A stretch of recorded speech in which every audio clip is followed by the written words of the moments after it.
He's looking at it there. Well, basically, the two photographs, one was, what I've been told is one was taken straight after the other, so there's nothing in one of the photos. And if it was a mist down there or some sort of fog. If we can go back to the first one. There we go. There's nothing there at all. And you can see the wall detail behind, and obviously somebody walks in and somebody else takes the photograph, and these are within seconds of each other. Here we go. So if it was an atmospheric thing, it would always be there. So that's, I mean, that's a really good photograph. And you do see a lot of these photographs. A lot of people email us, don't they? And the fans of the show, they'll come up and they'll show us photographs. And they are very, very common. But not many people can come out with an explanation for them. So for me, this is really exciting. Well, two things. One is that was taken in the room next to the entry to what was regarded as the gateway to hell, which was chained down with a chapel, which is a very wet and damp room. But also, a couple of times this week, you and then Kath, and then you on your own, have sent some kind of mist, a black mist or something around you or following you. Have you felt anything after the vigils? Do you think you've taken anything away with you back to the hotel or back to where you're staying? I'll be honest, this is the first time, and I don't know about tonight, but this is the first time that I've actually felt absolutely fine going home. I go back to the hotel room, absolutely fine, haven't I? In the last few programmes that we've done, I've been really quite frightened, but I've been absolutely fine. So, you know, touch wood, hopefully I'll be fine tonight. On a very different note, I know you're fascinated by all history, 20th century history as well, of course, history of the rise of fascism and Hitler. And it's well known that Hitler and the Nazis they tried to use occult powers, they tried to investigate for their own horrible, dark purposes, the paranormal. We take every chance that, you know, we cleanse the air, we don't take it. Are you worried at all that we may tonight be going somewhere perhaps we shouldn't be looking because of the Nazi connection? Personally, for me, no. I think we need to look everywhere. No stone should remain unturned when we're doing this. But even the Nazi occupation here is surrounded in and shrouded in secrecy and mystery because there are no records of them being here. They know they were here. Why were they here? And why did they destroy their own records when they left?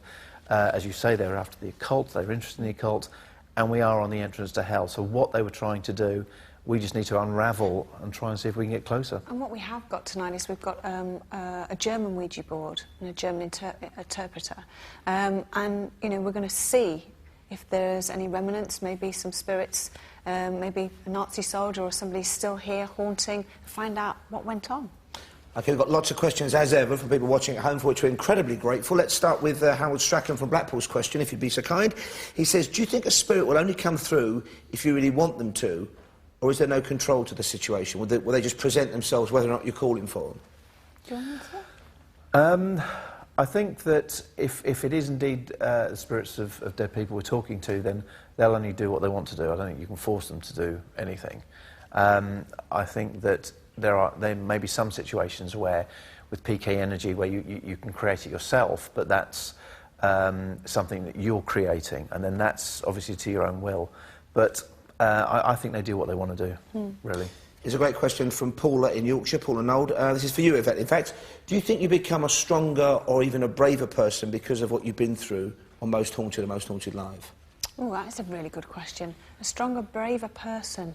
I think I've become braver on Most Haunted. I think when I first started 10 years ago, I was absolutely petrified of anything and everything. But now, like, for instance, last night you saw Kath and Leslie screaming away. It's normally me that will say, shut up, and be really bossy, because I want to listen and listen out for, and also let the viewers at home listen also to what everyone's screaming about. Of course, I can't help it. Every now and again you will let a scream out because you're in a dark room and something will shock you, and you'll jump. But I do think I have got braver. I think in my personal life, yeah, I suppose I have got a little bit braver too, a little bit stronger. OK, it's a good one from Ali. Sort of touches on what we've mentioned already. Ali Costa from Scotland.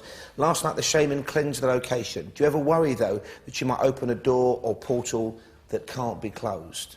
Maybe that kind of relates to tonight. I would love to open a door or a portal that we couldn't close, because if that's the case, then the proof would be there, and our search would certainly be closer to its conclusion. But I would love to be able to do that. What do you think about that? Absolutely. Gosh, can you imagine though? No, it would be very frightening though, wouldn't it? Because it'd be thinking, oh my gosh, you know. What we have to remember with this is, we don't, you know, lots of people ask us questions, but it doesn't make us experts at all, and we're not pretending that we are experts. We're just people that are sort of finding our way. And as I've already said, we've been doing it for 10 years. we don't know if it's right, we don't know if it's wrong. You know, we're going along, and sometimes you'll do Ouija boards, you'll do certain techniques, and you'll actually go home and you'll think, my God, you know, am I doing the right thing? Am I quite, you know, what am I doing? Am I mad? You know, we don't know sometimes what we are doing. Are we dabbling in the wrong thing? And what's so amazing is sometimes it's like the least promising location. Like for me, one of the standout moments has been in the old waterworks, in effectively a big old shed with a rusty old truck. I know. Nothing supernatural, no cobwebs, no shadows, no stuffed animals on the wall.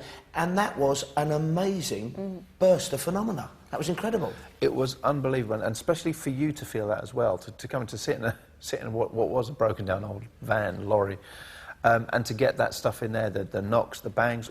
No one could work out where they're coming from. A huge series of bangs from where nobody was standing, from behind the truck.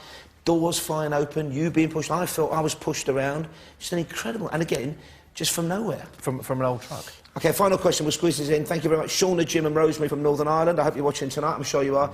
Do you ever get a sense of what a location might be like for the pair of you before you arrive? And have you ever experienced dreams or premonitions about the locations? Yes, I know I've had lots of sort of dreams, normally a couple of days before we do it, and it's I don't know, they're quite disturbing dreams. I know, for instance, other members of the crew, they've had strange dreams as well. Stuart and Kath have a lot of dreams, don't they? But for me, one of the main places was the Eastern State Penitentiary in Philadelphia. We did a live show there over in the States.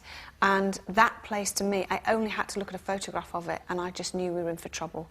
And now and again, you can look at a picture, I can, and I can just go, oh, my goodness me, that's going to be one night. But that was chilling. When that had people waiting to be executed were held there. Al Capone was held there for a while.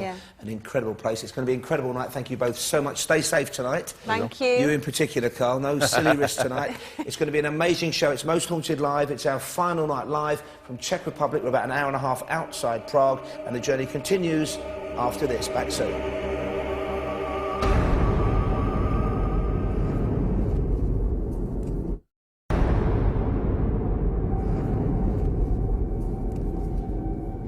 Welcome back to Most Haunted Live, and sadly our final night of a 4-night investigation into the paranormal in and around Prague in the Czech Republic. It has been a fantastic journey, and it's just beginning tonight. We are with you live until midnight UK time, and it is going to be an astonishing journey, because we believe, local legend has it, that the castle we're in tonight covers the gateway to hell.